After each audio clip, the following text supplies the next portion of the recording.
Thank you, Ernesto, for taking the time to share your views on these first quarter results.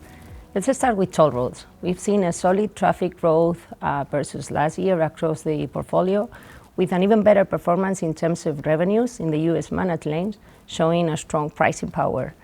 But in the 407 ETR, we've seen a gradual improvement in traffic, but still lagging versus 2019 levels. What are the main reasons for that? Well, thanks, Sylvia. And yes, you're right. I mean, the performance in terms of traffic has been very high compared to 2022. So when we look into Toronto, I mean, we see that there has been a slower return to the office than in other areas. Basically, you have the financial sector, maybe with a 20% presence in the office. We have to watch this sector, how it comes back. And also we have had other influences, right? I mean, we have the widening of the 401, that is a competing route, and you have seasonality with bad weather, people stay at home. But we're seeing that gradual improvement that you mentioned. In terms of other roads in Dallas-Fort Worth, we've seen the 35 West and LBJ that are still affected by construction in the corridor, but all of them keep growing. You have that LBJ is in March close to 2019 levels, just around 2% drop. And in terms of revenues, as you mentioned, I mean, we have been managing an increase that is above the soft cap that is raised with inflation. So we've managed to have a revenue per transaction above that in all our Dallas-Fort Worth roads, and more so in the I-77. I mean, the I-77 has grown traffic a lot and a revenue per transaction close to 38%. So that brings a lot of growth in this asset. And what about I-66? I-66, it's a very important asset. You know that the market is looking closely to it.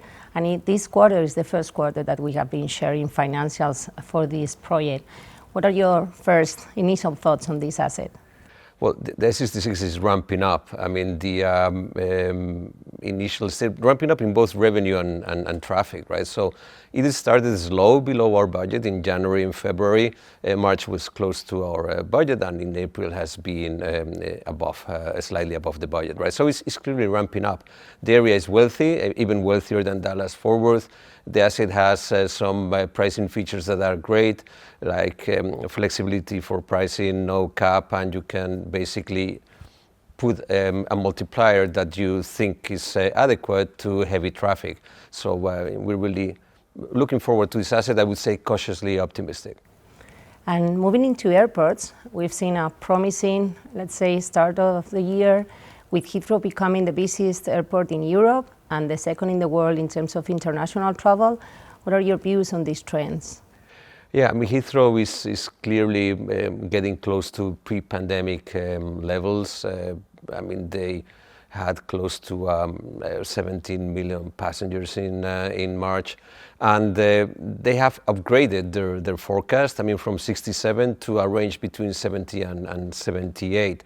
So yeah, the traffic from leisure is clearly there and probably above pre-pandemic, but others are recovering. I mean, the outbound leisure traffic.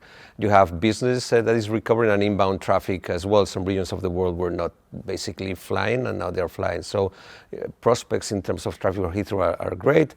AES is also growing, and Dalaman had traffic growth compared to 2019, but of course it's winter, and this airport has traffic concentrated in the summer season.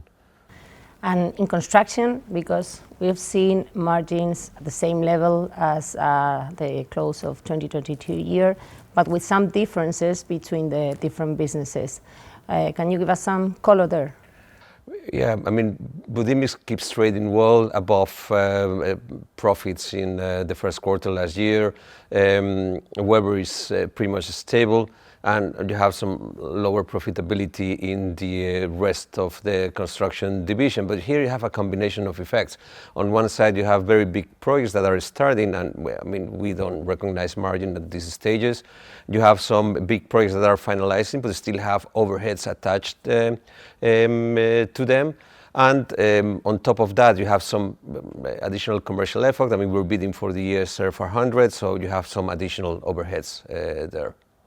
And in terms of cash, because we have closed the quarter at more or less with the same cash that we had at the closing of last year, while this quarter used to be a cash consumption quarter, let's say. So what are the main reasons for that performance? You're right. I mean, construction cash has been better than other seasons. It's basically because we got additional advance payments from the Ontario line in Canada. And in general, it has held well. In terms of consumption, yes, we have consumed some cash related to investment in projects and shareholder remuneration with share buybacks. So it has been a good performance in the quarter. Okay, and finally, well, what everyone is asking, what about the reverse merger, the US listing? What can you tell us about that? Well, you're right that there was an overwhelming support from shareholders at the AGM for this transaction. Also, I mean, separation rights and a creditor opposition has a period until the 18th of May, but I mean, we don't expect any major movement there. And yes, we carry on with the prospectus registration to be able to list according to schedule. Great. Thank you very much. Thank you.